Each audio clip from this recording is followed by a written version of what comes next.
day 115. I didn't lift a single finger towards building this week. In fact, I got in on Monday, made a cup of coffee, lay down on the floor, and didn't get up again for 5 hours. And I pretty much did the same thing yesterday.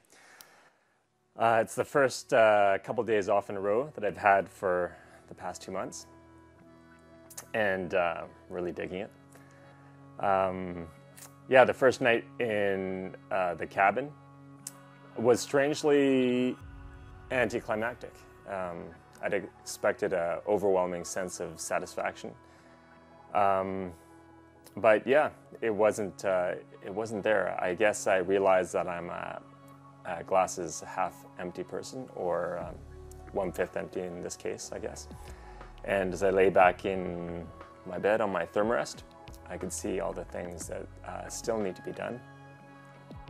But I did experience a small glow when the stove was first put in a couple weeks ago. It was raining outside, it was warm in here for the very first time, and I was kicked back in a chair with a cup of tea. And I got a sense that the conceptual cabin in the woods project was actually going to come to fruition. And I suspect I'll be getting hits of that as the building process continues. I have promised myself I wouldn't be one of those that lives in a half-built place for months on end, or in some cases around here, years on end. But then again, I promised myself I wouldn't move in until it was done. Yeah, but there's the clutter factor. I'm generally a neat person, believe it or not.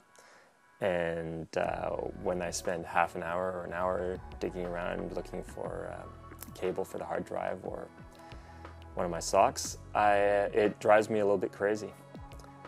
So that should prompt me to move along. And that and the low-level building guilt. I know the people who've been building for years suffer from it. When they're out surfing, they feel like they should be building. That should keep me poking along. But I've given myself this week off, and I'm just catching up on all the things that I pushed aside while there was the building crunch.